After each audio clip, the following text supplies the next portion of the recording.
Hello dear students, welcome to the lecture 4 of Responsive Web Design with ASP.NET 5 and MVC pattern and Bootstrap 5.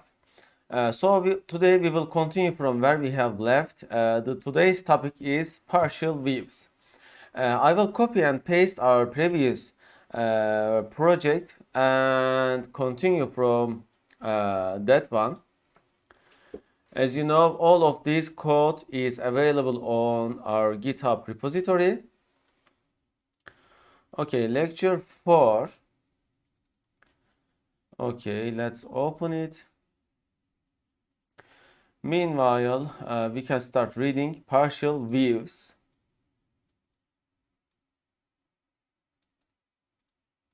So far, we have only worked with complete views. Everything returned to the client exists in this view. However, there are many ways of splitting up the markup into several places, which is a good thing for several reasons, the most obvious being to reuse view markup and/or logic in multiple places.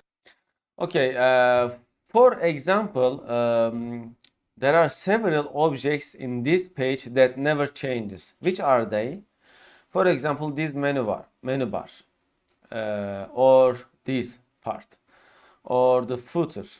Okay, so you see some of the content is repeated again and again, and it would be completely illogical to copy and paste that code.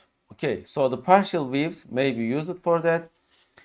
All right, so let's rename our project to lecture 4. This doesn't rename the entire thing, but it is better than nothing. Okay, and let's continue. We'll talk about layouts, the concept where you can have a common template wrapped around your views, in one of the upcoming chapters of this tutorial, but right now we'll discuss partial views. As the name indicates, partial views allows you to split your views into several files.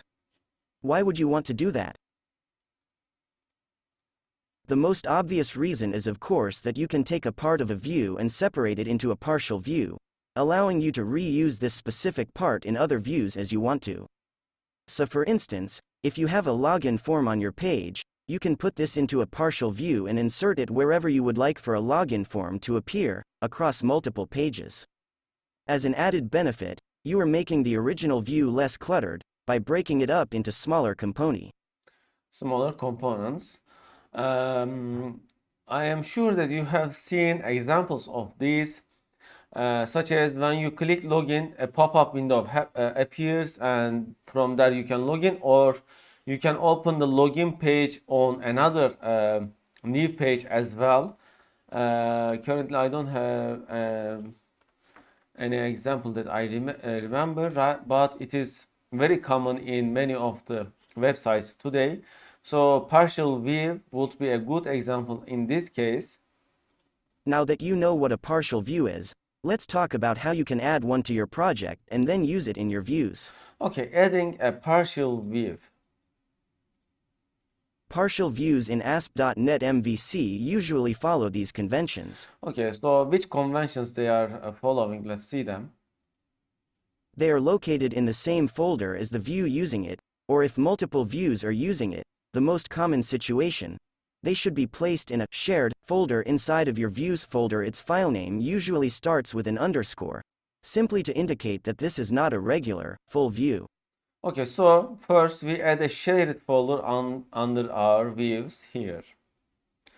Okay, here, and let's add a folder and name it as shared. Okay, so these are the conventions that we follow. Therefore, it makes our job easier because the ASP.NET MVC engine first looks the default namings, and if they are there, then they work as expected. Otherwise, we have to define all of the paths and such. With that in place, let's add the partial view. We'll add it to our shared folder, to ensure that all of our views can access it easily. Okay. In the dialog, just make sure that you check the Create as Partial View. Okay, so there is this option.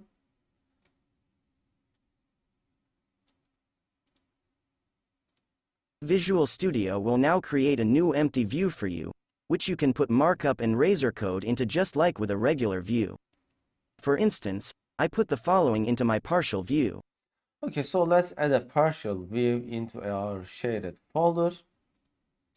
Okay, add view. Okay, so there is no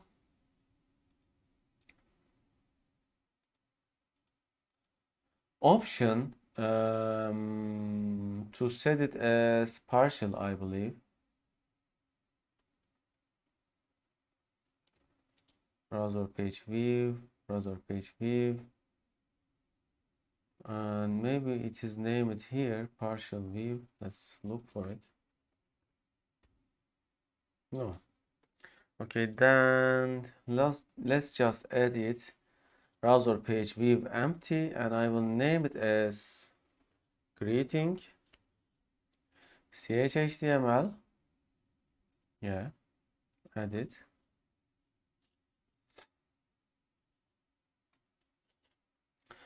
Okay, I think there is nothing different for about it. So let's copy and paste this here. And what else?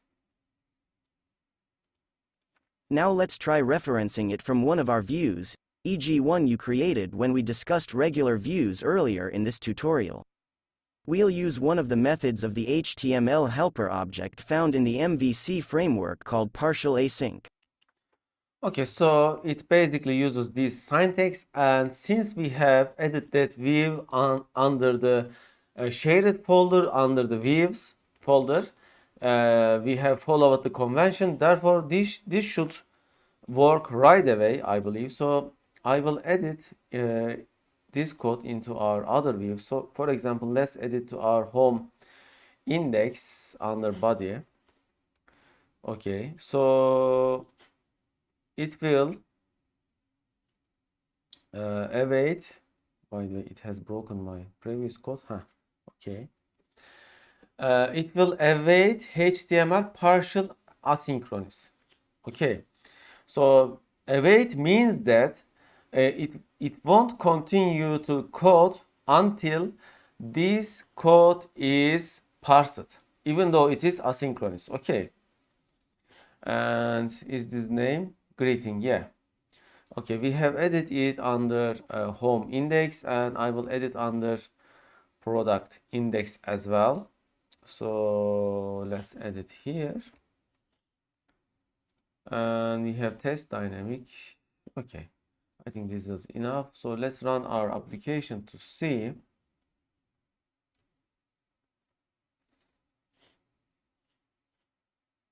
Oh, we have a problem with the name letter.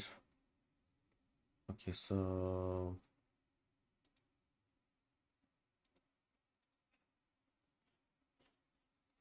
I have to stop it.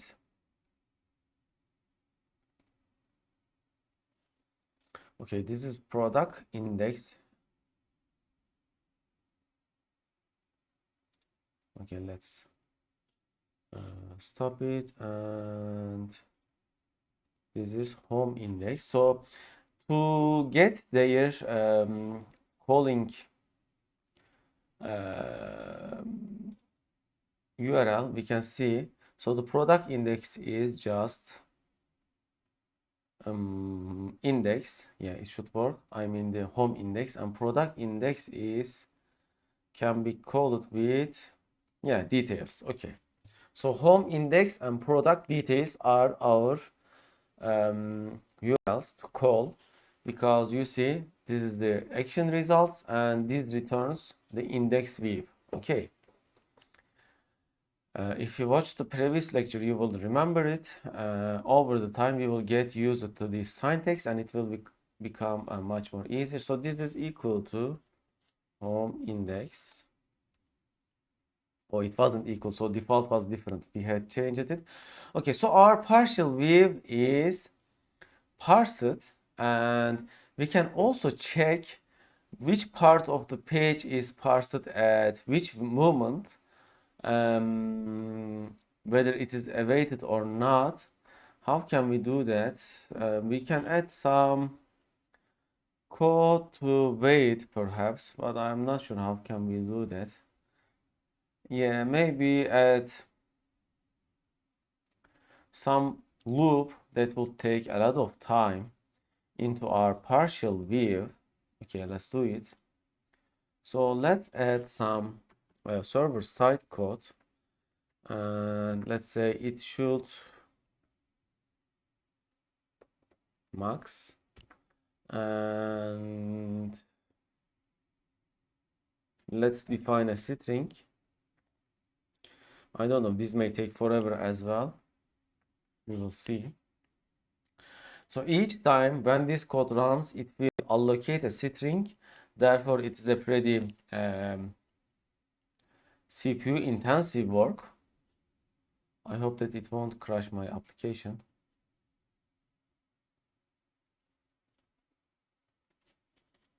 So we will see the await, and we can also try without await word as well.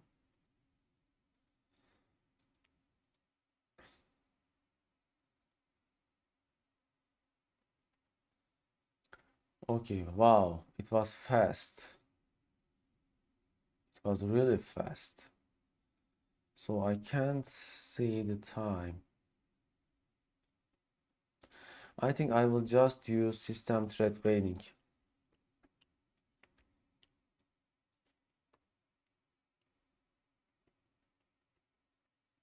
Yeah, let's sleep 10,000 milliseconds, and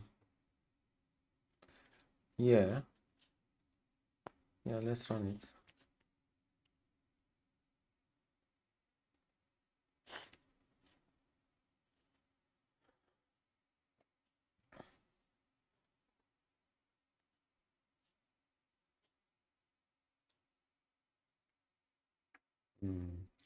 We don't see anything on our page, but when we refresh it, we will see the difference.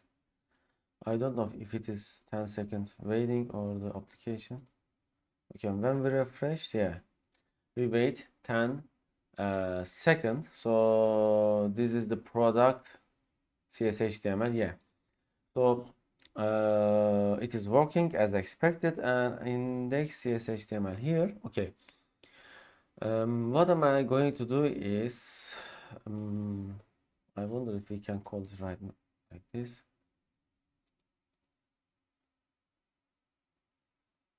Yeah, so let's put some strings here, here, and here.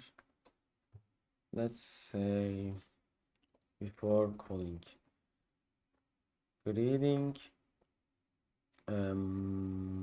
asynchronous. Okay, and after calling greeting asynchronous. Okay, and here I will use await.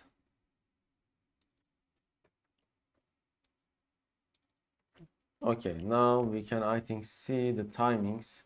Oh, by the way, I didn't provide any formatting, so they will be printed on the screen on the web page or at the same line. So therefore, let's put some header splitter like this.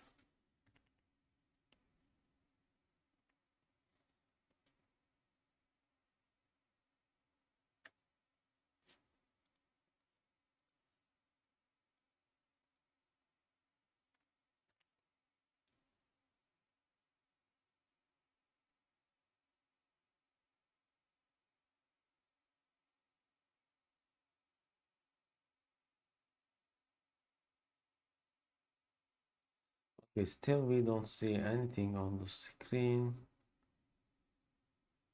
I wonder if we are waiting 10 seconds. Okay, so before calling greeting asynchronous, it has waited 10 seconds after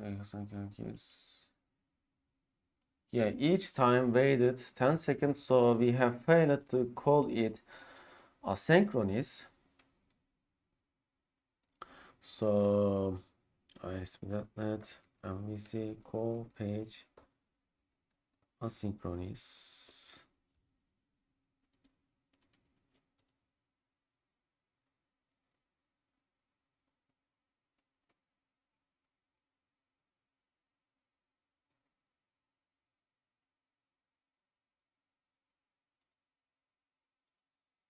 Call partially.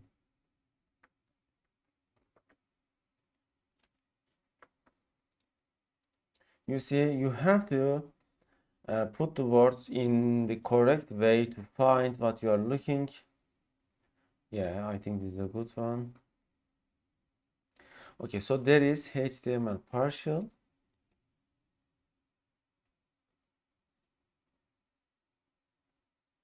Hmm.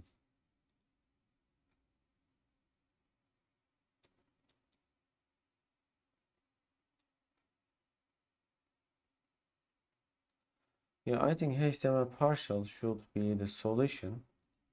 So even though, okay, it is written like this.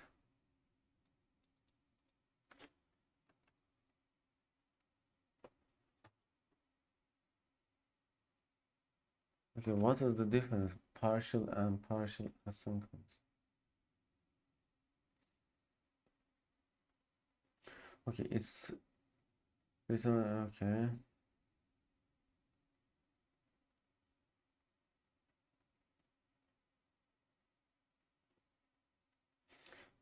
Hmm.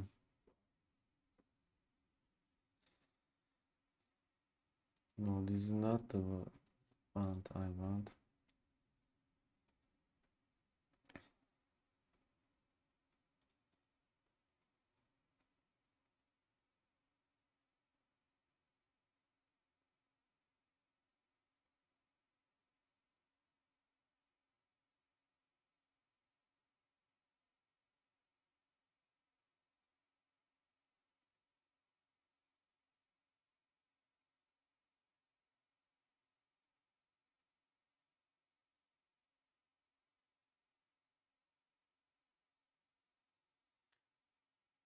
Hmm.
Interesting.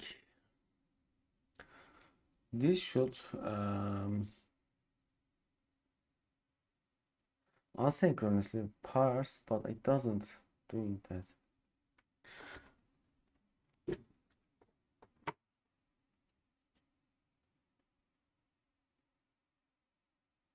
Hmm. Why this is blocking our thread? I don't know. Hmm.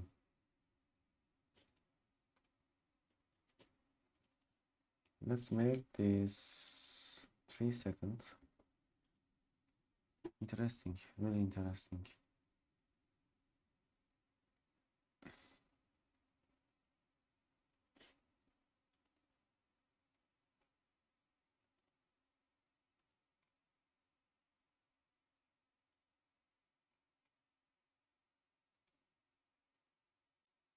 There is a JavaScript version, but I am looking for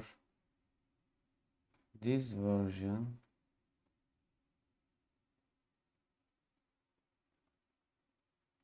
Okay, so it says that if your partial view is not in shared folder, you have to define pull path like here. And HTML render document. No, this is not the one we want. Okay, it is still waiting for system threading task. Wait. And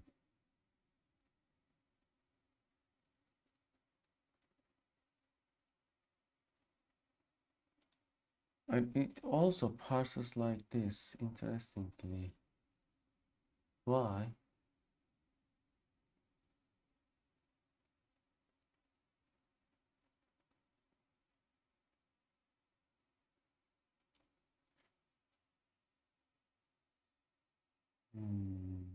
This is so interesting. It is still blocking.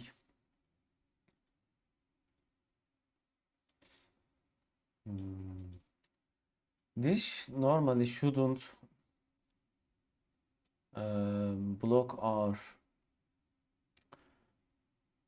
other view, but it is blocking. Okay. Partial async.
Okay, anyway, let's continue.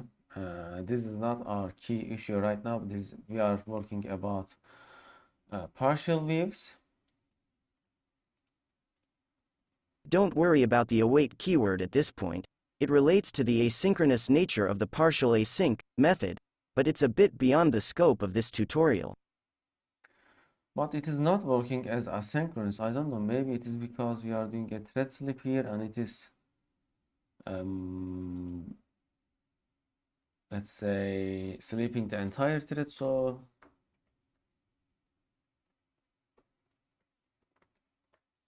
let's get the threading ID. Maybe we can know which threads they are getting. Okay, thread current manager. Okay, this is the thread ID. So I will do it as right here. ID equal to this one. Okay, and let's reload.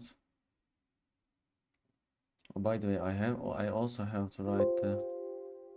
Okay, it says there is an error. What is that? Okay, so thread does not exist. So this is under system threading thread. Yeah, now it should work. Yeah. And let's put this thread ID here too.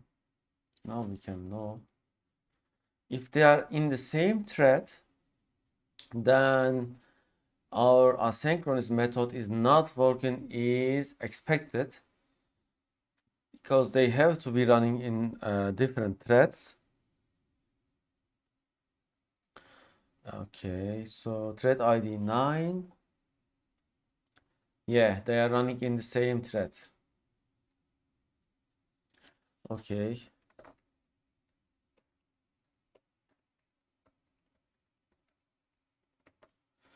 I would expect them to running in different threads, but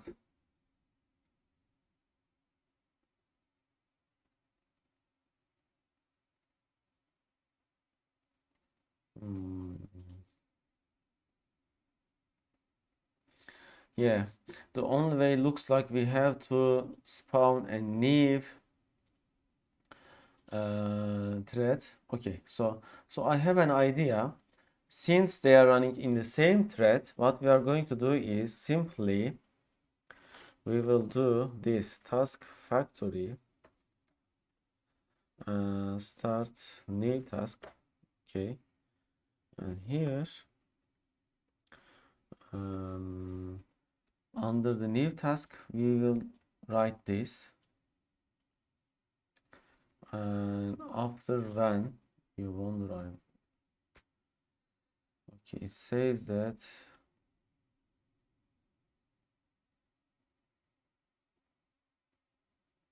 argument null exception.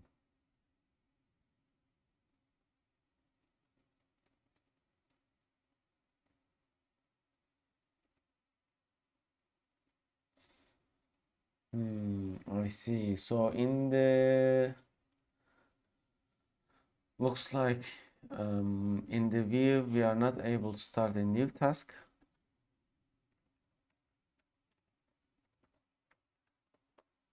Yeah, probably we can't.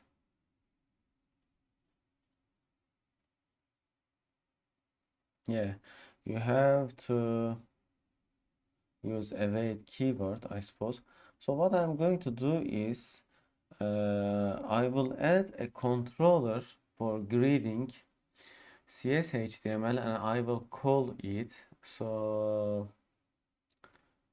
how we gonna do that? Let's see. Yeah, I will call it in home controller here. Public. Let's. Is there example continue with that?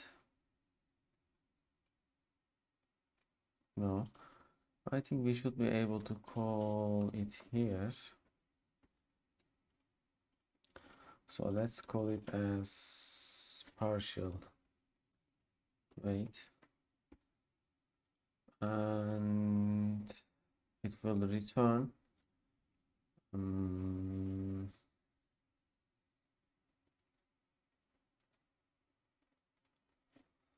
data after waiting 3 seconds, but it can also block our view. Yeah, let's use the system training sleep here. Okay, maybe it will work this time. Return view. Let's see.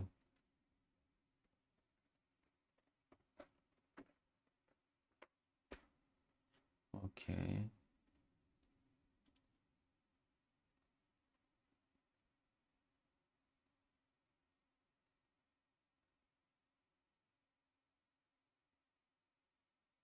Yeah, it is same. Yeah, it is same. Therefore, we can just return partial view like this. However, we have to set its full path, I believe. So views, share it, and greeting. Format was like this. Form examples. Yeah.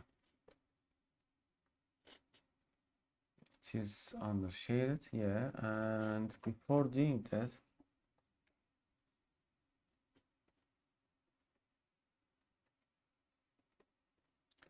I will wait this much, and the partial view will just type this. Okay, and when I am calling it, I will call it with the paths that I want, as it will be under home controller, and inside home controller partial await. Yeah, so home partial wait.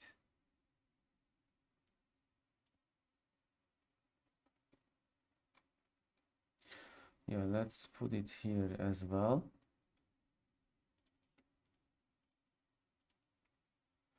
Okay, let's see if there will be any difference. If they are using same thread again, then it will be still blocking, but until we try, we can't know. Okay, we have an error.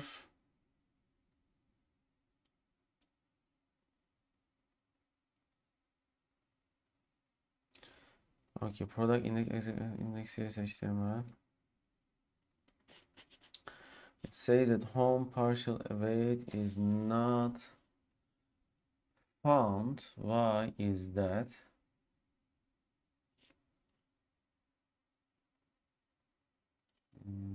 Let's see, why is that?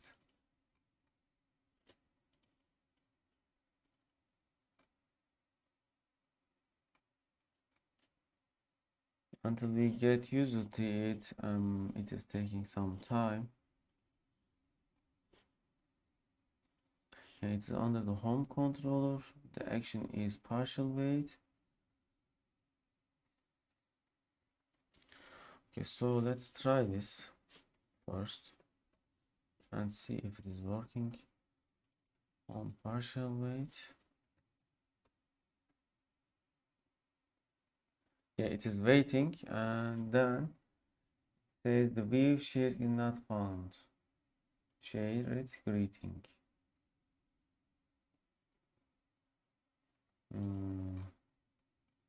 Even though we have provided home examples.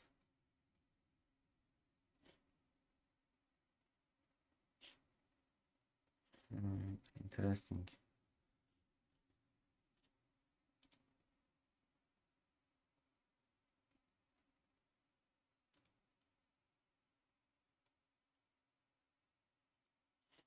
Yeah, it is under shared and it is greeting.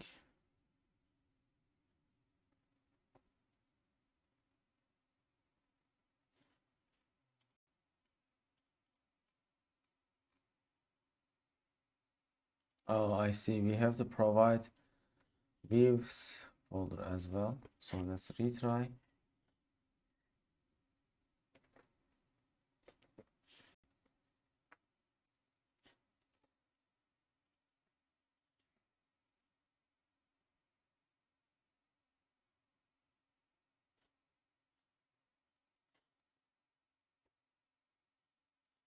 Okay, home and the method name partial wait.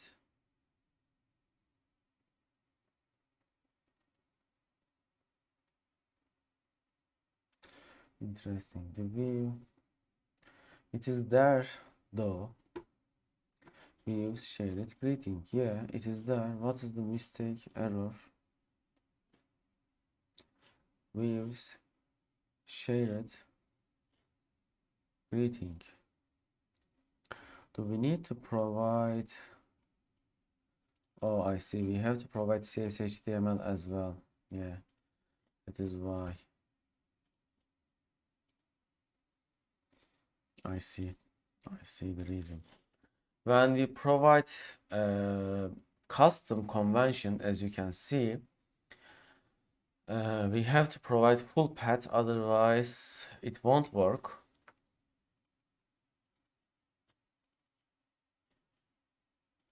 Okay, home, partial wait. Yeah, now it is working. So here, why do we have a still problem? We provide the path as home partial weight, and it is working as expected. However, here we get an error.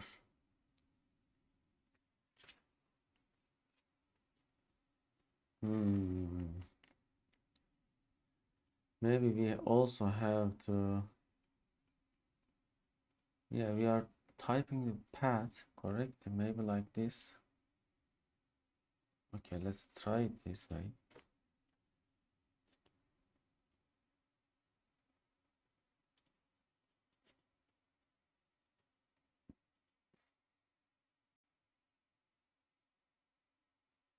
You see, we are trying to call partial weight action in home controller.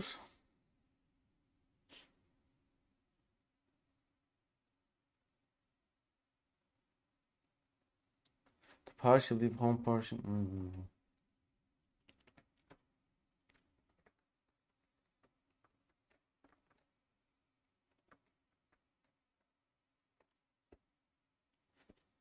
So maybe we have a problem with the naming convention.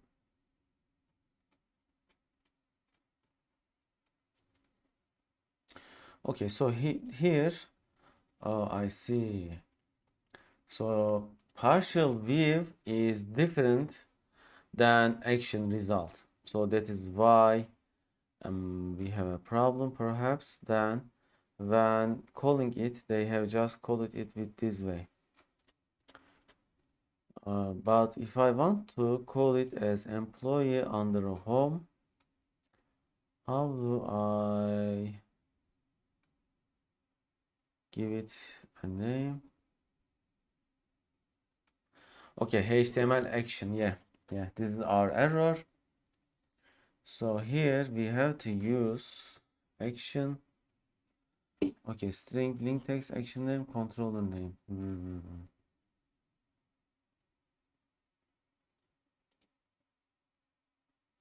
And there is render action.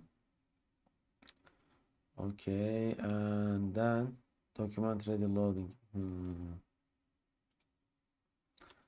That is why. And render. Okay, there is render partial, string partial view name. Yeah, but it takes partial view name. We need action. And I want it to be asynchronous.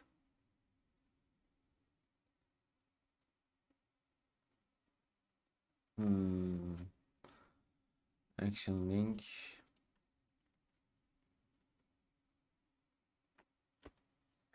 I wonder if that is possible.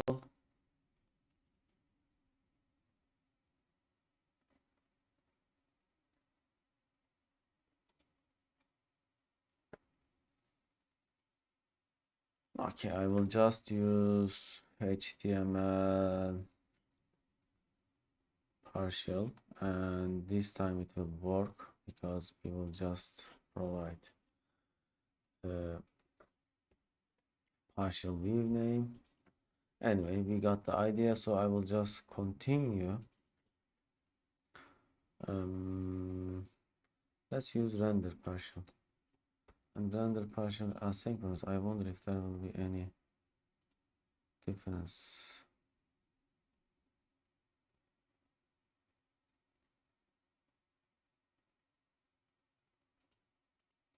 So what is the problem? Render partial, string partial name.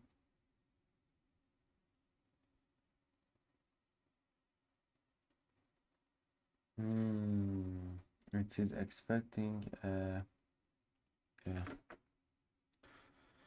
HTML partial. Okay, anyway, we know now the partial view. So yeah, we have seen that as well. So let's see the passing data. Passing data into partial views.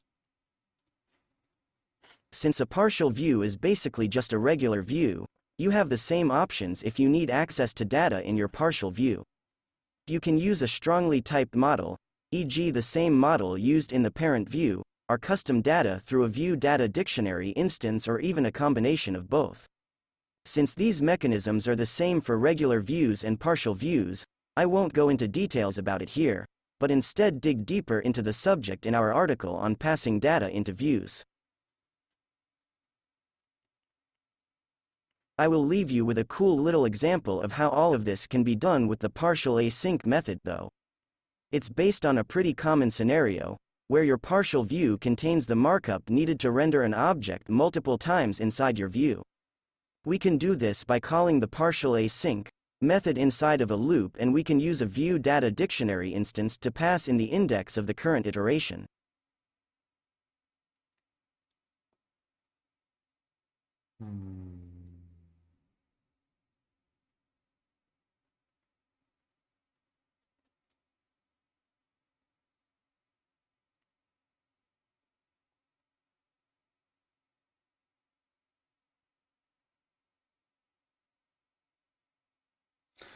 Okay, so it says that we can send our model and use that model in our partial view. So in this case, the model is product. So let's try that as well. And here, what I'm going to do is simply at the end, I will add some new lines to do that. Okay, partial asynchronous greeting. The model will be the model of our data. I will just copy and paste this for, and it will also send a ViewData dictionary with providing a ViewData, and ViewData is coming from, okay, let's see. Okay, it is the format, I think, from here, index I. So in our partial view, let's open it.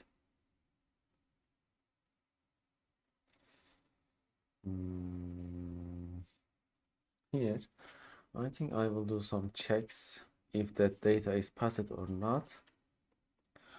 If model is okay equal to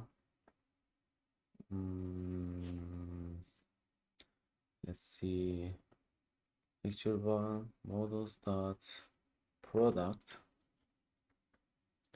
I wonder if this, yeah, this wouldn't be maybe something like this. Yeah. First, I have to check if model is not null. Okay, so we are doing a dynamic partial view rendering here. If model is not null, then we check if the model is product. Then I will type model type is product and model dot. Okay, so to access it, I think I can use it as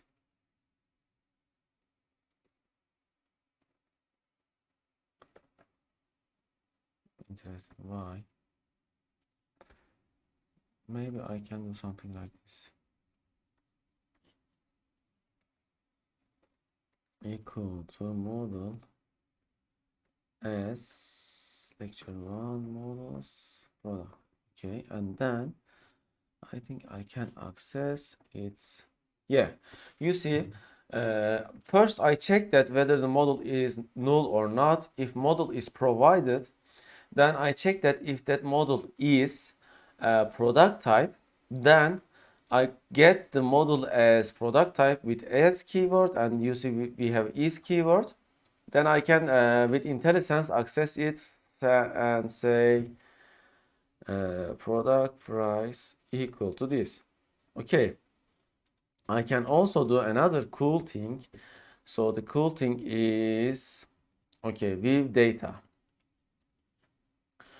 So first we will check if ViewData is not null. Okay, so yes, it says that ViewData is a dynamic thing. Then I can write iteration count is okay, ViewData dot how do we provide it? Okay, we provide it with index here. And I will also add another model option to call this page from our home controller as home, and it is movie, by the way. And here movie, and then we can tell release date. Model type is movie, and movie release date equal to this one.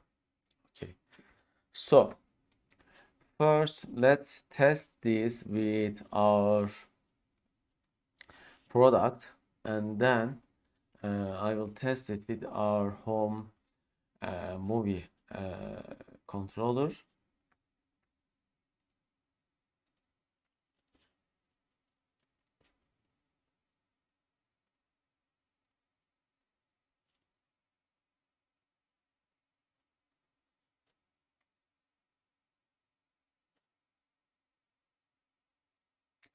Okay. Okay, and let's see. Yeah, here. Okay, so it has been 3 times printed. You see here 3 times printed because it is inside a for loop, and its a model type is product and product price. Yeah, it is working exactly as we wanted. Nice.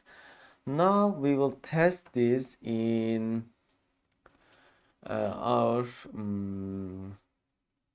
home controller. And did we call it here? Yeah, here. So let's add it to here, and yeah, let's put some br break line. I can also put break line here. Yeah.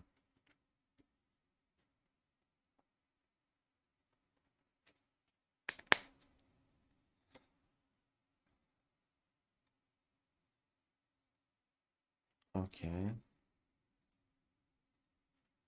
By default, you can automatically access the same view data in your partial view as in the parent view, but as illustrated by the example above, you are of course free to pass in new data. So we can also access the view data. Oh, this is passing new view data. We could also access the parent view data as well. So I think I will do that in the other example. So do we have view data here? I think let's set some view data, and here there is add, okay, string k and t model, and okay, text string and t model. So new key value pair, or let's assign something like this, test equal to by the way, I have to, I think, set it like this. Okay, view data, and okay, let's call it, this is home controller. Okay, and I won't pass this time. So by default, it should be passing into my greeting, and on our greeting page here, Okay, what I am going to test is, by the way, I also need to test that if ViewData is not null and if ViewData contains key index. Okay, and then it will be like this. Okay, and then we will check the contains key test. Okay, it will be like this. Test this. Now we have modified our code partial view to support multiple different callings from different views. So it supports all the cases that we might call. Okay, still working. And then home, and inside home, what is our, I think it was index. Yeah, and here, yeah, it is working. Model type is movie and movie release date here. However, the test is not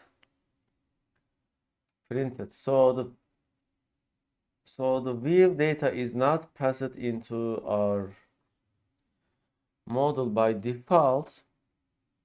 I think we need to provide it probably. Yeah. So we pass model and then we pass view data. Yeah. Yeah, we have to pass it, I think. Let's retry. So this will pass the current view data, and in other example we pass a newly composed view data. That is the difference. Okay, it is working, and here. Okay.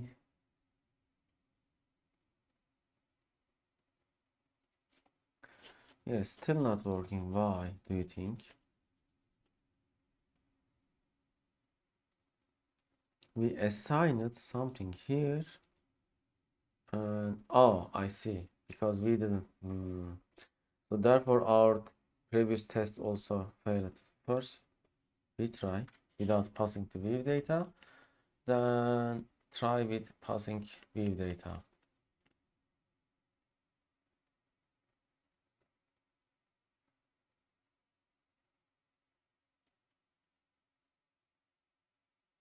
Okay, let's see. Yes, so by default it is passed into the partial view, therefore it is working. So the calling view is sending view data as well, as mentioned in our tutorial article. And let's note what we have seen so far.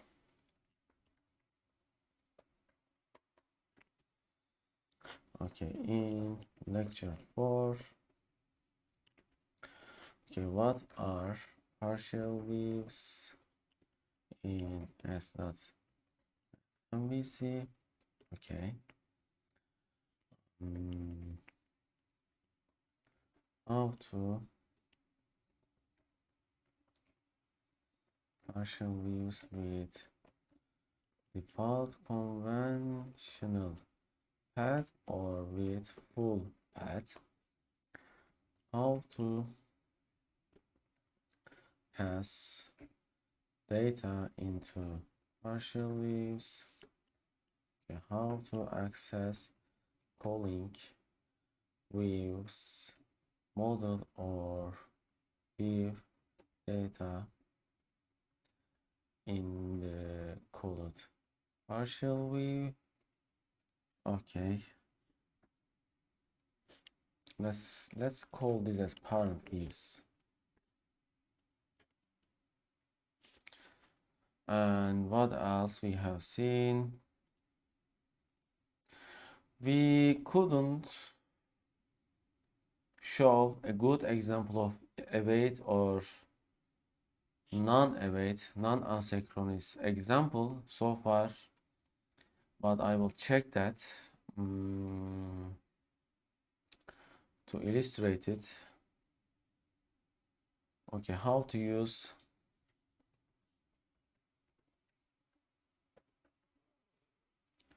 Okay, is and as keywords to write conditional and intellisense supporting code. Yeah. And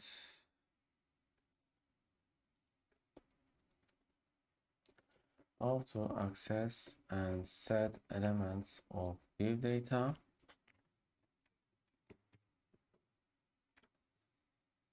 Okay, and yeah, I will take a pause. Okay, so I have searched that whether there is another method for partial views to call them asynchronously, and I have found that there is view components in ASP.NET Core, which is better than partial views.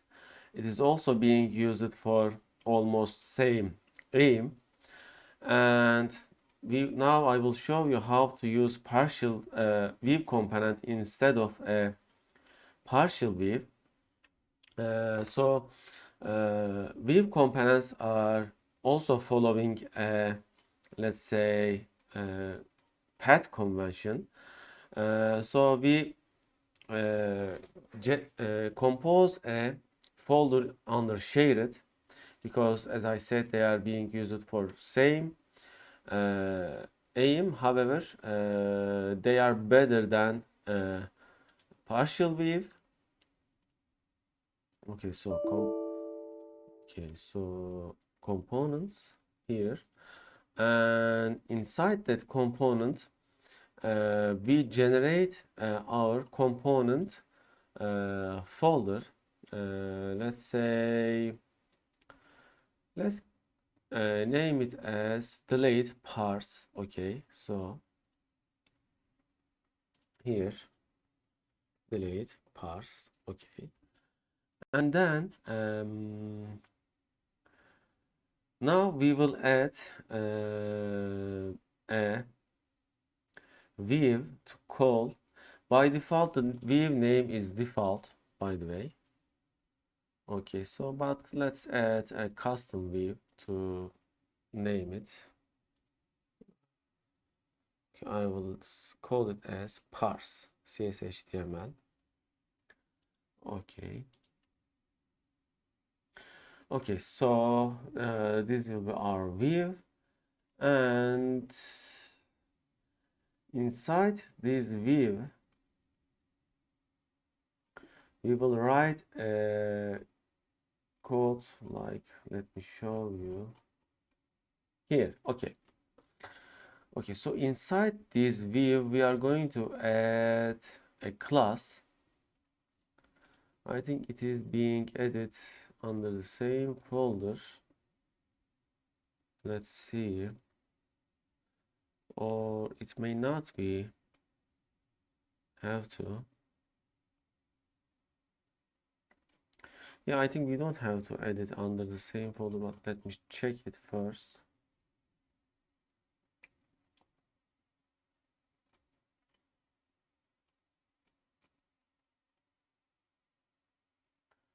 Okay, component name. Okay, where do we put the controller?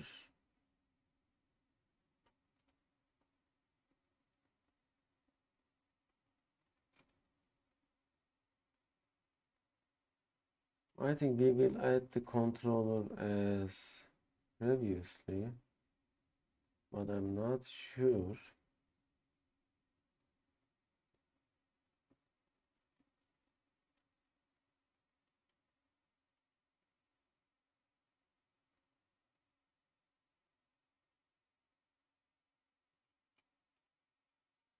One moment, I will check it quickly.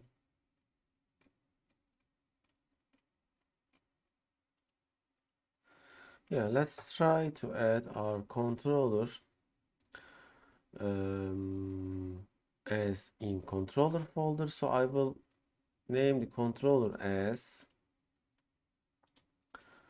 okay, let's see how they have named it.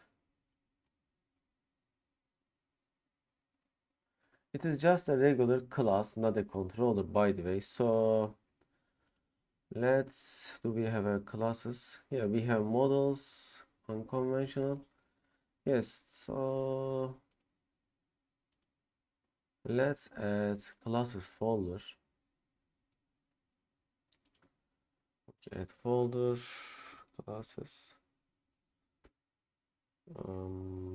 Okay, and under here I will add a new class as parsed controller.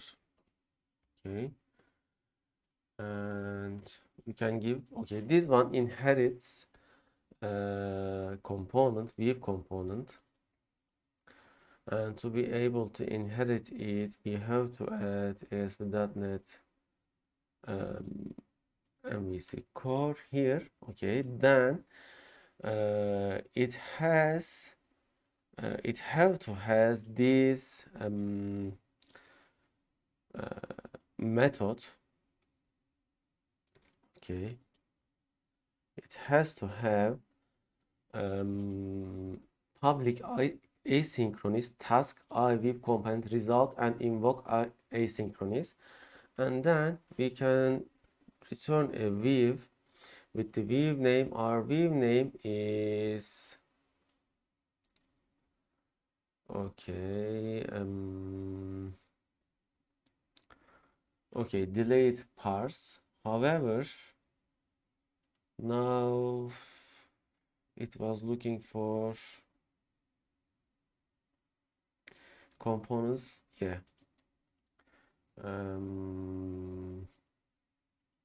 since this is a parsed controller, it will look for parsed controller. Yeah, I have to rename it, and then I have to set parse. Okay, so it will look parsed controller under shared components.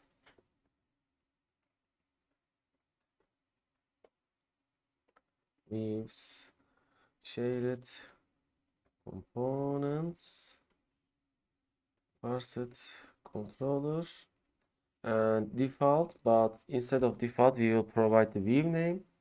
It is parse, and then we can also provide an anonymous object, I believe. Yeah, model, as usual. So let's provide model object for the view. So for the model object, what should we send? So in the example, it is sending task list to the item. Yeah, and it is using to do item here. Instead of that, I think I will use a model from here. So let's also use product. So to access product, let's add using lecture 1 models. So product equal to new product, and let's say ID is equal to 100, price is equal to 900, title is equal to test product. Okay, so I will pass this into view, and the view will be, okay, this assignment and next await operators.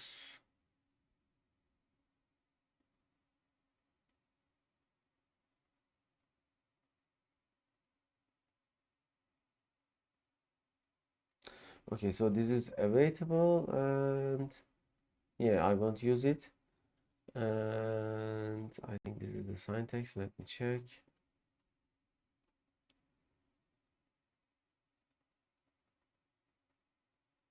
Oh, we can also set view component name, such as, let's name this as test component, and this is written above here. By default it was using this name, but we can also give it a custom name. So let's just ignore this first. Okay, so we will access it with parsed controller. It will return this, and in our view, which is here, parse, we just need to add these things.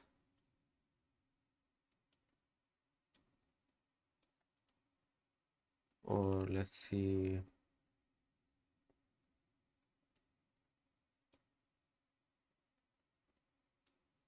No, this is not the way we are going to do. Yeah, here, model. Okay, and here our model will be equal to lecture 1 product. Models product. And let's name it as parse view component to be used as partial view.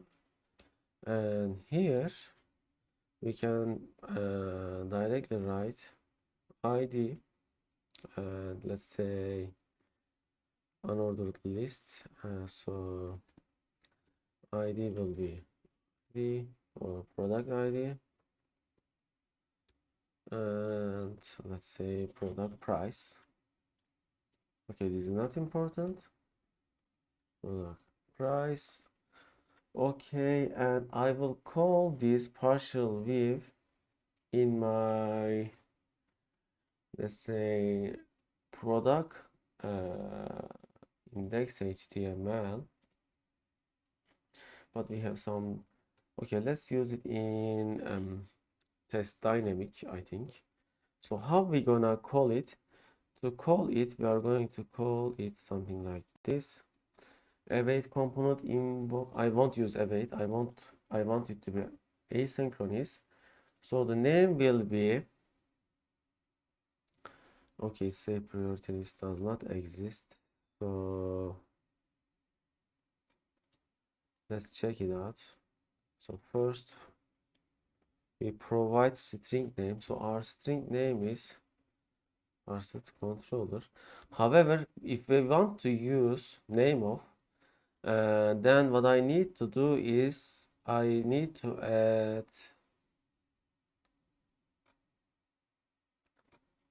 okay,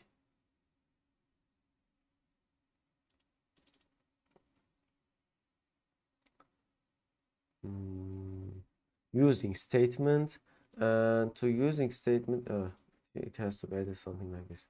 Okay, using, and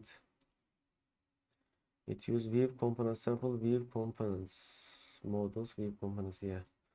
So it is using lecture 1, and it is under controllers, or what was it? It was under classes, yeah. Classes. Okay, and here I think I can add name of parsed controller. Yeah, and do our parsed controller take any parameters? No.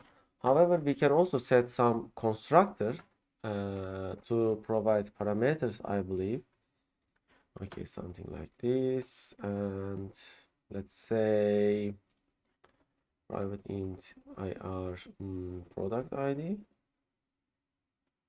equal to, let's say, 100, and this can take id, and we can assign it like this, or let's call it as id product,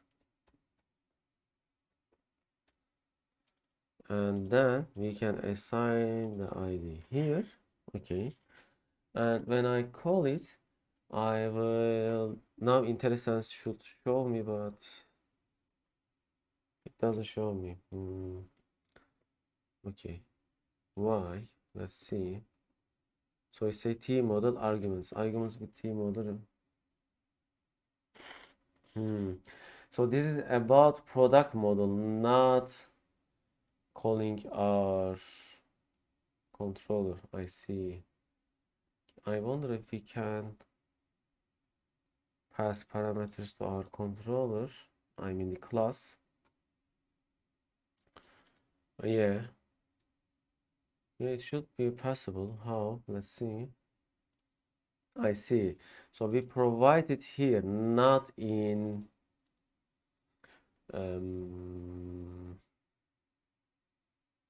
not in the constructor. Yeah, it's here. So what I need to do is, one moment. Okay, parset controller, and yeah, I have to move it here, and then I will assign it here equal to 100. Let's see if it is visible here.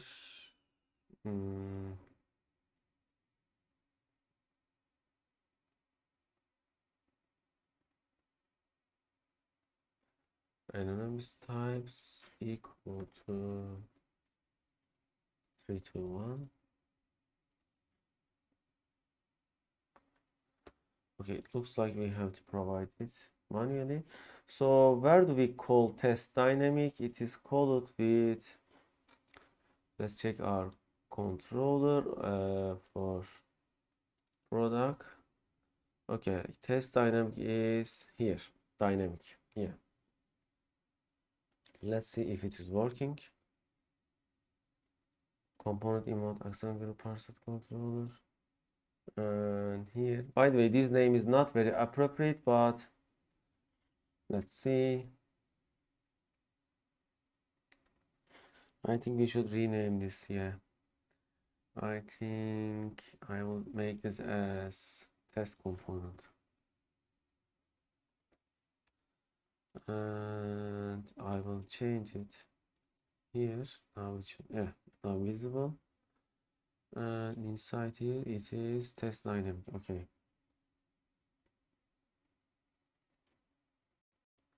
Then I will try synchronicity of component. By the way, instead of partial views, you should use components because this one is better. However, it doesn't get the model of the parent view or the view data. That is the difference. So according to your needs, you can test. Okay, product test dynamic. Why? Oh, it is dynamic, not test dynamic. Okay, now we see 1000 and system print tasks. Let's see why. Okay, so inside test component, which is here, it's, let's see if it is calling this first with breakpoint. Yeah, it has come. Then I will continue with F1. Okay, then continue. Okay, so it didn't return view parse.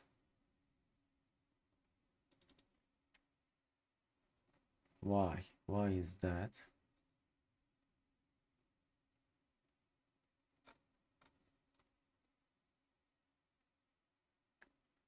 So we can also provide, okay, this is not what I want. So it was displayed somewhere, the custom name, but I'm not sure where was it. Asynchronous. Yeah, my view. Yeah, it is this way. Okay.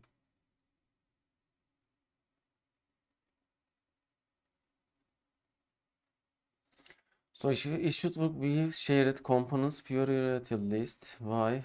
Ah, I see the reason. I see the reason.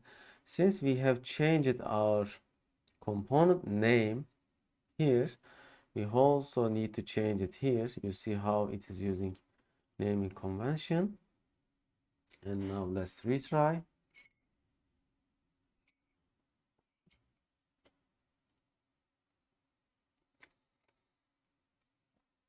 Okay.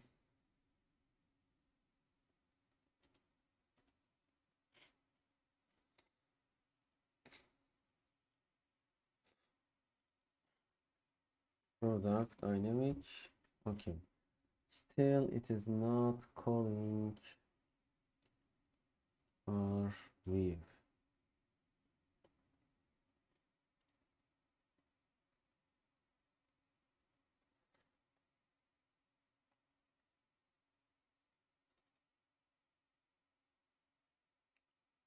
This CS file name, does it matter? I wonder. Let's rename it. It shouldn't make a difference, but let's try it.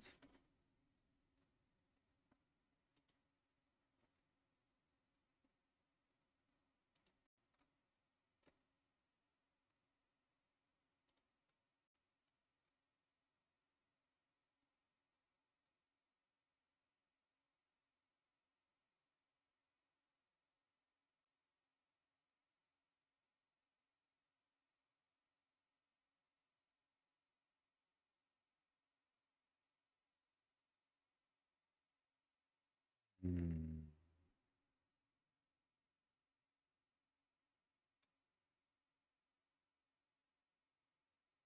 Employee view components. It is there.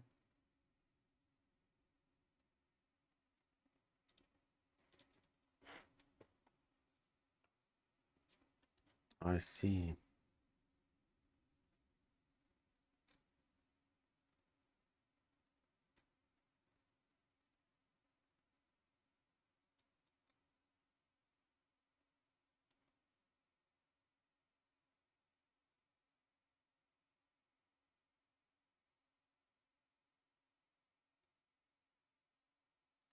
Let's try to provide full path of the view and see if it is working. So our view is under views, then shaded, then components, then test component, then parse HTML.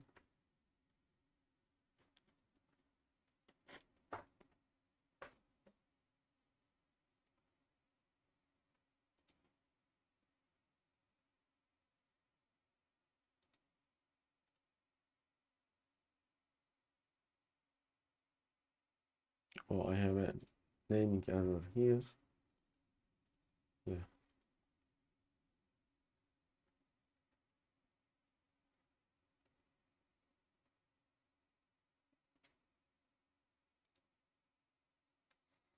This should have been working, but where did we make error?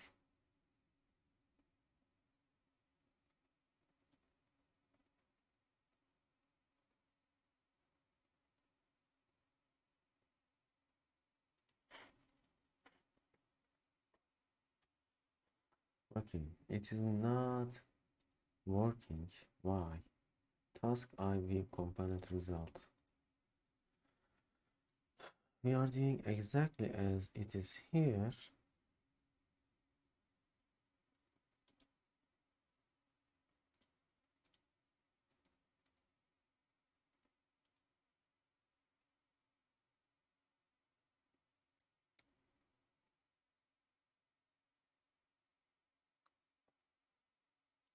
Maybe we can give another name. Task IV component result invokes for asynchronous return view products.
May it be because we don't have await.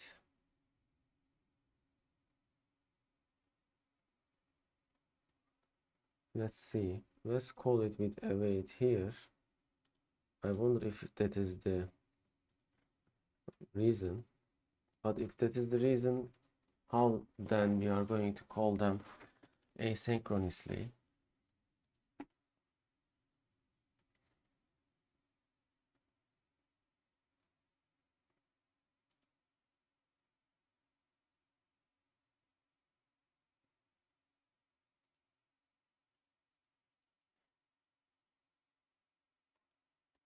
Yeah, it was related to await keyword.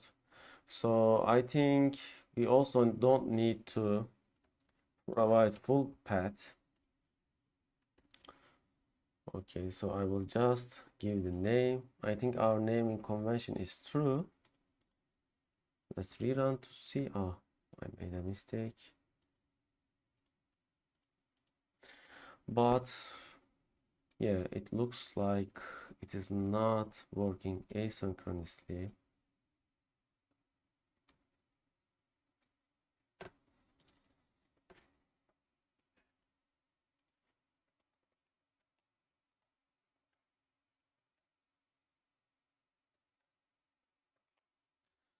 You see, if I were... Okay, someone has already asked it.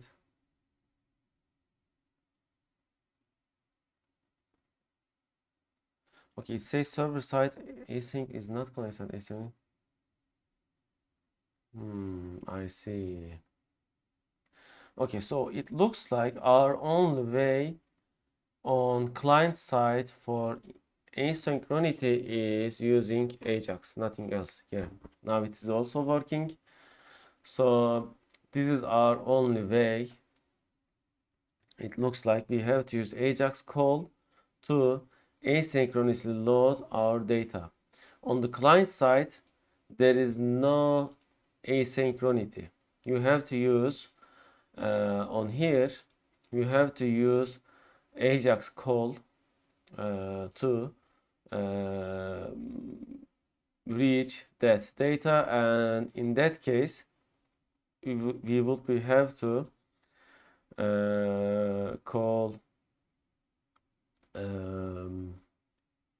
by the way, we cannot call this from I believe with a HTTP. Therefore, this is not asynchronous at all. Yeah. Yeah. Okay. There is so many questions related to that, and it appears that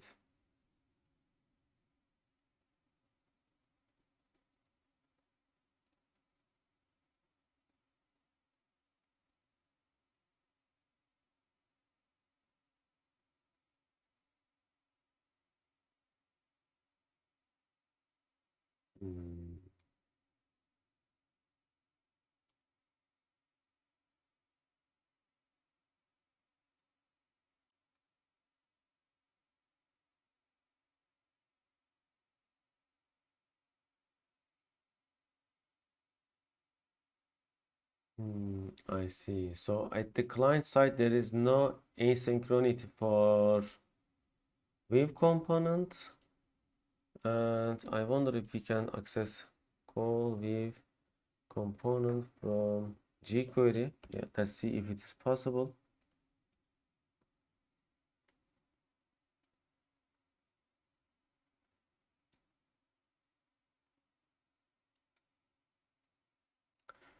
Okay.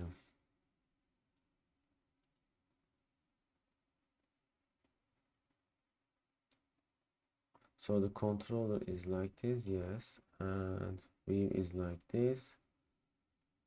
So to be able to call it, okay, we have to use URL action get view component home.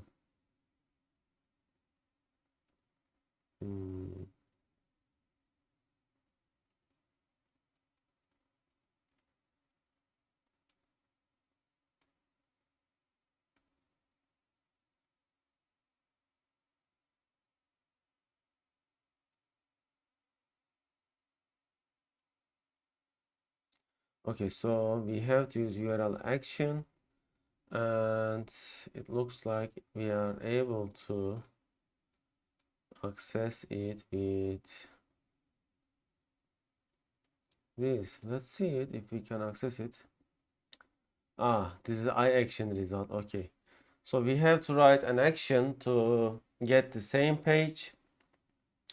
So for ViewComponent, we cannot call it from HTML. Therefore, we have to use partial view by or classical method in that case. Okay, so yes, there is no other way. So we have seen all the ways. This is another option. If you want to do that, you can also go with that way.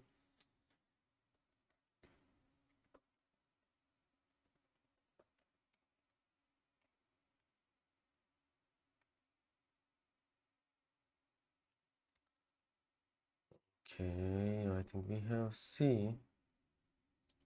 Yeah.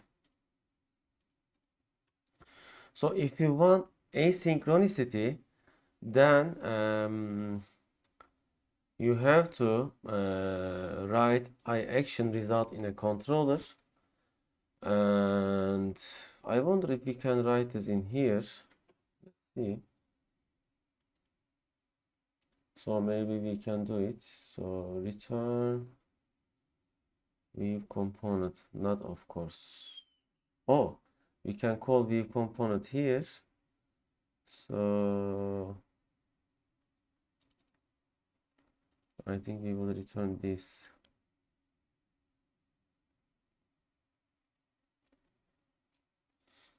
I think it was somewhere here.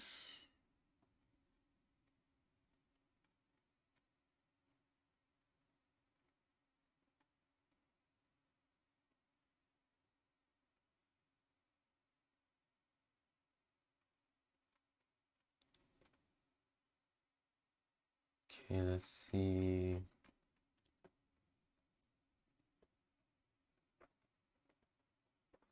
Okay, call component from controller. Yeah, that is what we are looking for. I will make this asynchronous, by the way, to show you.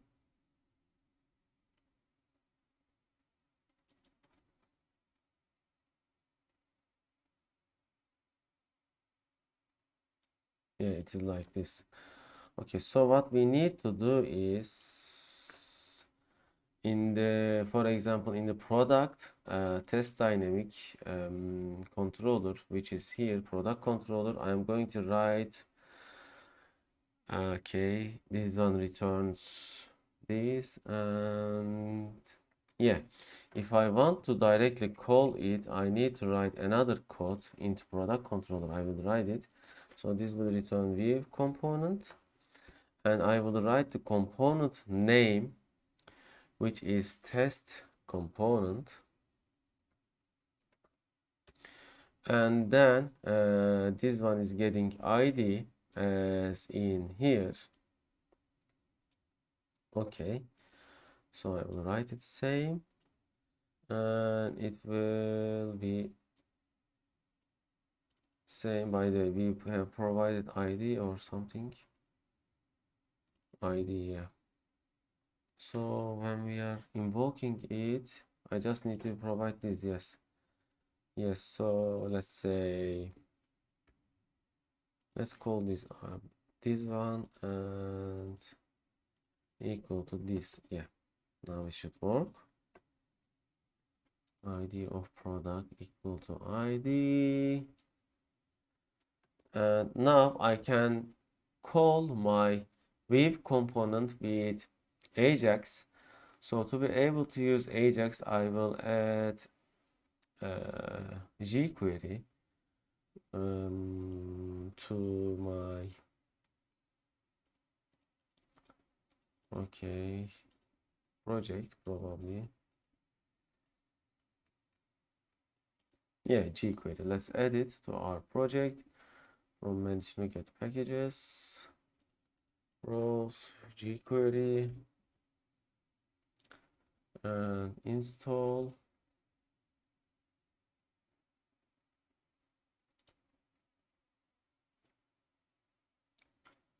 Okay, did it work?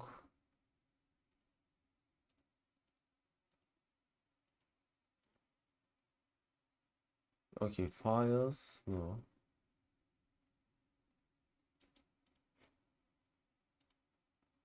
Okay, it says it is installed, but how? Where is the jQuery? Okay, it's here, but how do we unconventional? Maybe here? No.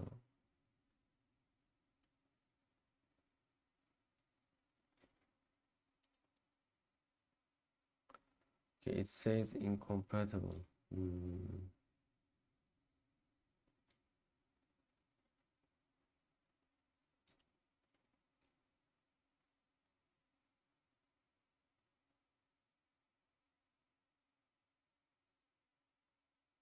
Let's see.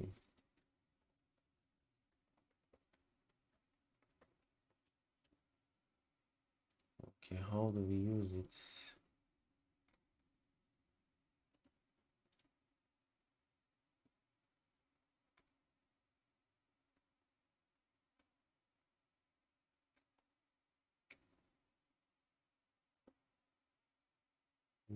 This is not what we want. Yeah, let's delete this and just link to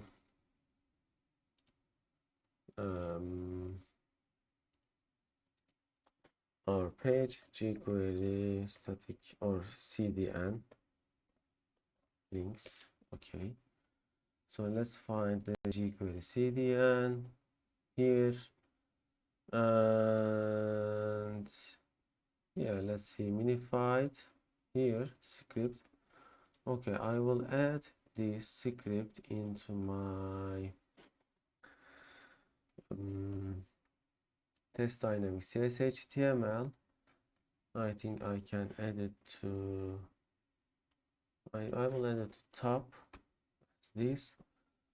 Okay, then I will write the jQuery asynchronous call here. Yeah, script jQuery mean. Okay, we don't need this, we have already edited. And here script get home. Okay, so our link is product, and it will be get my view component. Okay, it's fine. So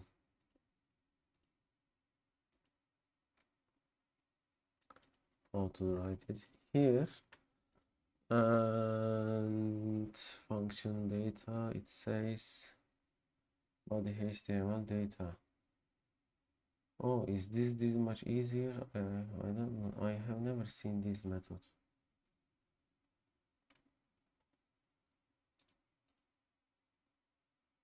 Oh, this would replace entire HTML. So I think we need to append it. Body append. Let's see.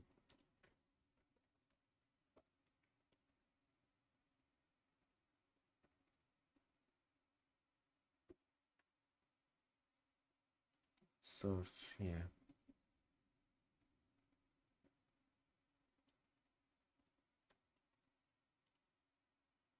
So it will be like this, append data. Yeah. Now let's see.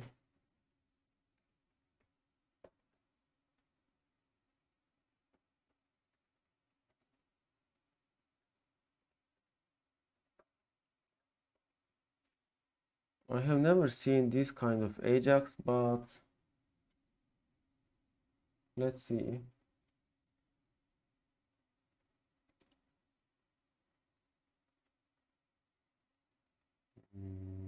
Product get ViewComponent. Yeah, it should work. So this method will return a data.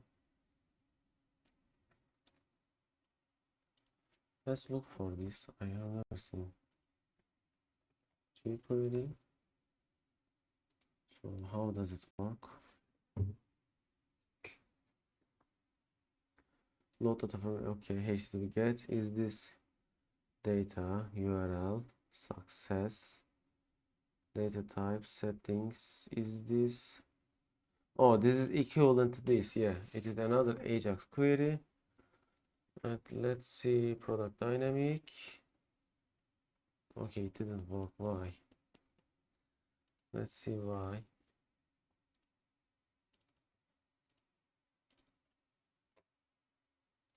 Okay, this is working. So maybe we need to, yeah, we have to define it like this. Okay, let's retry.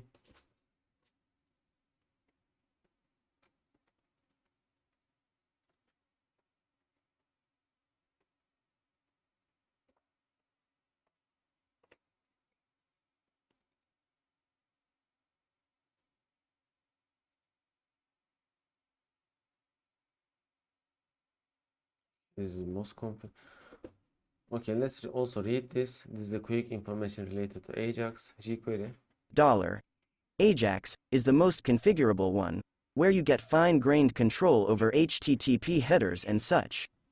You're also able to get direct access to the XHR object using this method. Slightly more fine-grained error handling is also provided. Can therefore be more complicated and often unnecessary, but sometimes very useful.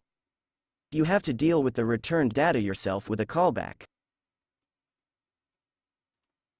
$.get is just a shorthand for $Ajax, but abstracts some of the configurations away, setting reasonable default values for what it hides from you. Returns the data to a callback. It only allows GET requests, so is accompanied by the $post function for similar abstraction, only for post. Load is similar to $.get, but adds functionality which allows you to define where in the document the returned data is to be inserted. Therefore really only usable when the call only will result in HTML.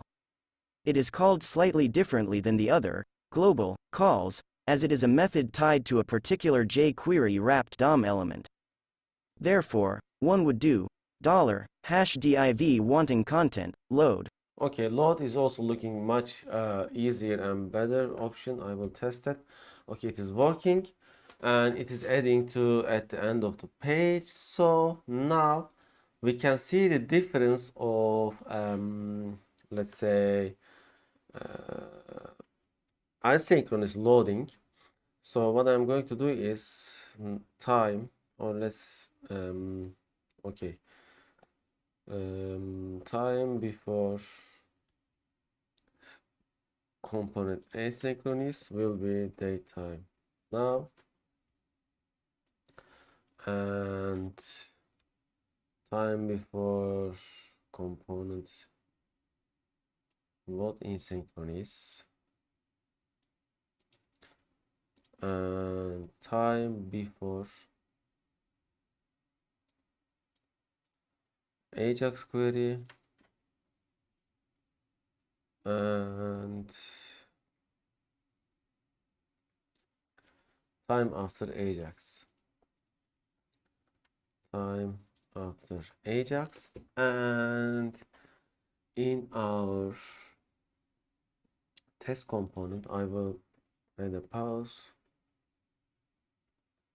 sleep as, let's say, 3 seconds. Okay, now we will see the difference of ajax.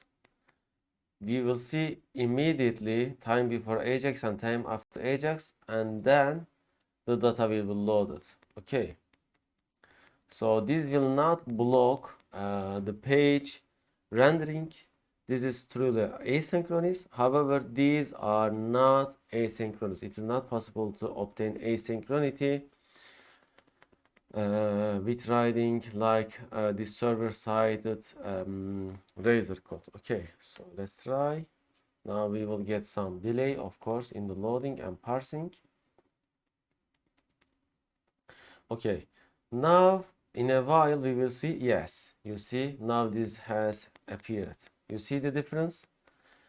this has appeared much later. I can also block this, or let's add a parameter to here, bool block. I think I will say as block equal false, or let's say delay. Yes, delay equals false and delay equal false. Okay. So I will now explain you better. Bool delay equal true, and I will make the delay with a checking rule here, and I will make it 5 seconds instead of 3. Now we will see the page immediately parsed. Then our ajax query will get completed after 5 seconds. Okay. If you wonder what is Jquery, it is a JavaScript framework, maybe the most popular one. It allows you to do a lot of JavaScript functions easily. It's a great framework, we can say. Okay, so you see entire page is loaded, and in the 5 seconds we will see yes, it has arrived. So this is how we can do. By the way, you see the product ID is 100 because we didn't provide product ID when we are calling it. How can we also provide product ID? We can provide it with ID of product equal to something like this. I wonder if this is probably not case sensitive, but you should be careful with English and non-English letters. Okay.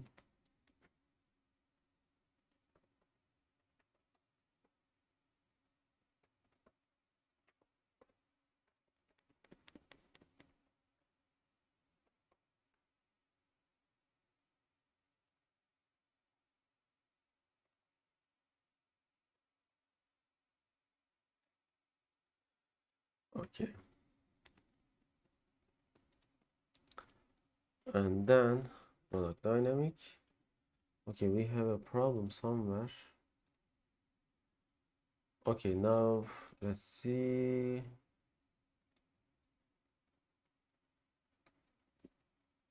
Okay, it didn't work, so maybe it is. Let's try it. Get components. Is this a very big number? No.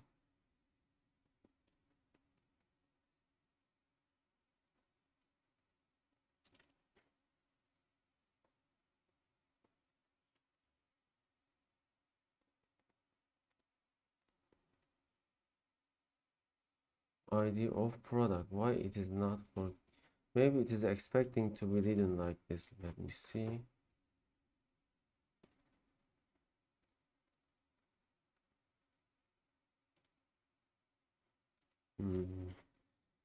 Let's see why. I see. Because we are using the actually method here inside product controller. Yeah, it is taking this. Okay, so I have to provide it like this. It has underscore. Now working. Let's now check case sensitivity.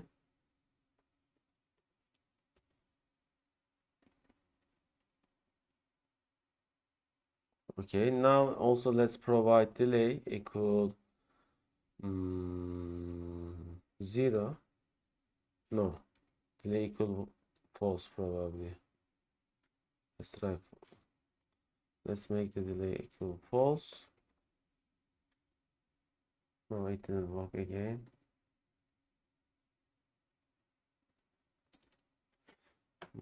Interesting. Why? How do we provide boolean? No.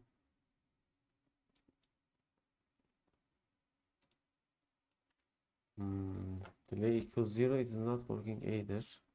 Oh, I know, because we don't have delay here, therefore it is not working. Let's also add it.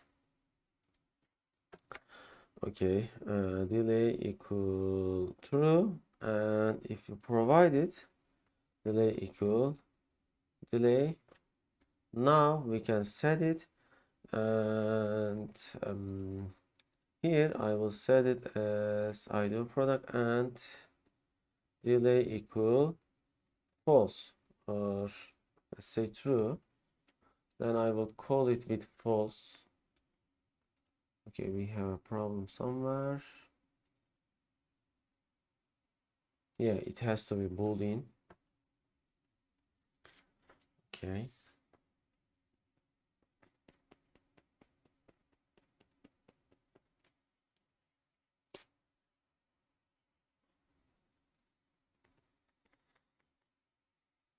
Okay, we have spent so much time, but we are getting expert on MVC.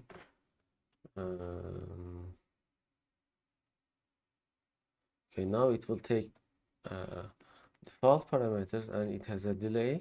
Now I will provide delay equal false. Okay, no delay. Now let's add ID of product. It starts with underscore equal something like this. Okay, now it's working as expected. Okay, and now we can move to next topic here. So we are starting to see layout, but I think I will leave it to next week, and I am hoping that you will understand every part of this. Okay,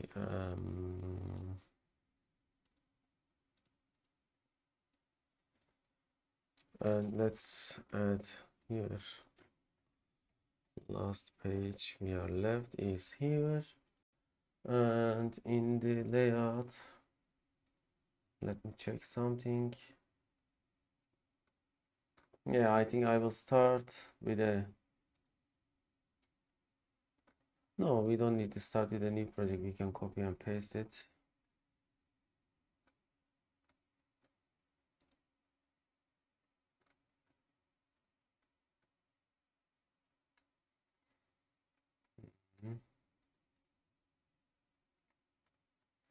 Okay, so let's see. Okay, lectures. How many megabytes? There were some problem. Okay, there are so many unnecessary things here actually. That is coming from our edit. Let's say references, frameworks, libraries. But anyway, it is fine. I will just upload it to our GitHub repository. Okay,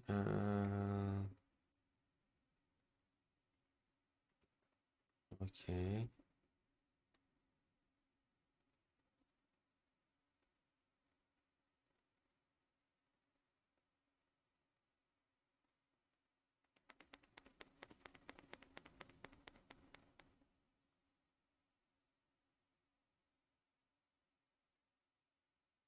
By the way, I will start adding subtitles to the videos because it was requested by some of the students, some of you.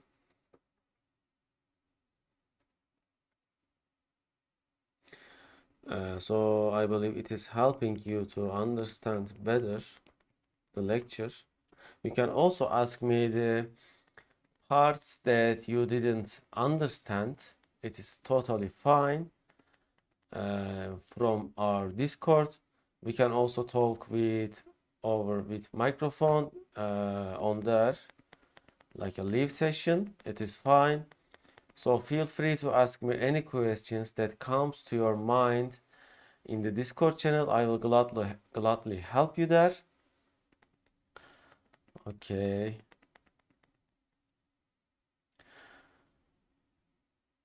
see. See the if upload fails, I will show you something else as well, but it should not fail.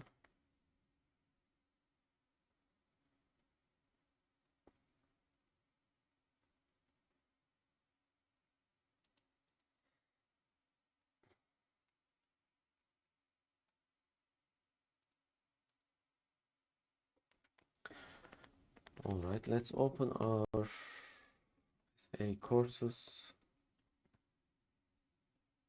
Yeah, here our channel. Now it is indexed in Google. Nice. So you can also watch our other lecture videos. When you click playlists, you can see them here. MVC pattern, or this lecture, this course, and advanced programming and computer related informative software engineering, artificial. I suggest you to watch object oriented, introduction to programming, artificial intelligence, and advanced programming, and security of information systems. These are all extremely useful courses. A software engineering course is also good. Actually, any of the lecture I give is good. Let's see what happened to our git bash. Okay, so it says that there is a large file inside runtimes Linux. So I have to git I have to remove the last head of the commit. Okay, git reverse head. I don't remember the commit. Reset head. Okay, going back to head. Okay, git reset hard. Yeah, I have to do this, but I just want to be sure nothing happens, so I will just copy and paste this code, because sometimes we may make mistakes, to be sure. Okay,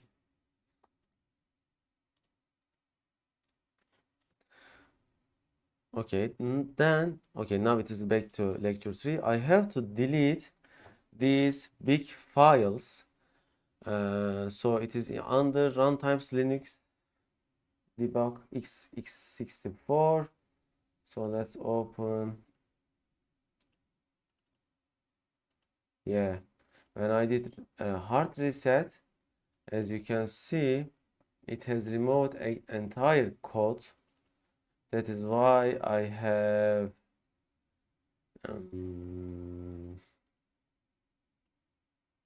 I did take backup of it, and it was the correct action. Otherwise, it would be in big trouble. So this wasn't the correct way of rewarding.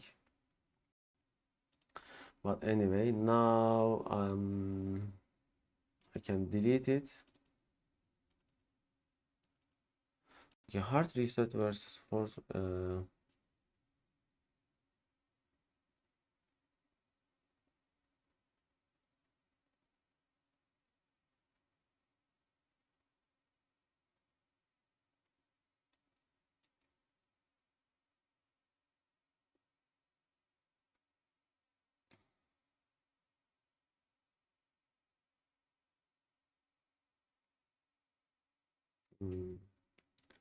Okay, there's also soft reset.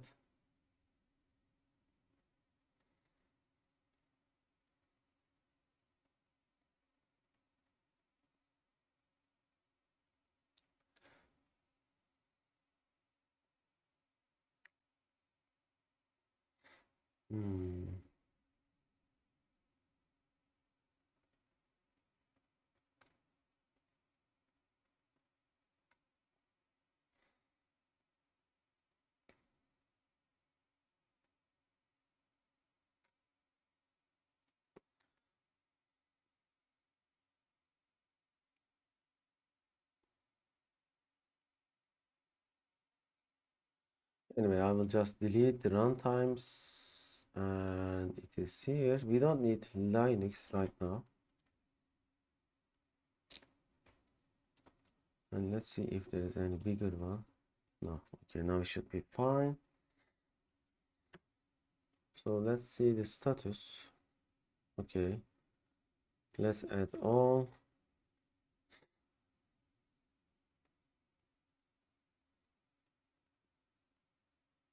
Actually, I don't even need to push these runtimes into GitHub, but I will not spend time for that.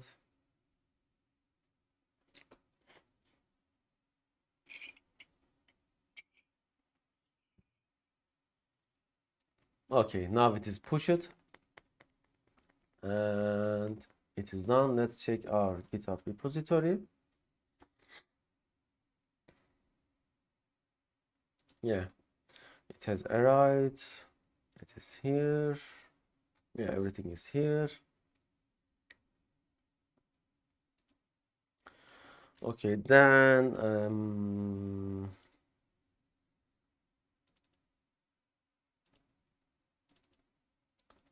it is here as well. I can delete this. All right, end of the lecture. Hopefully see you next week.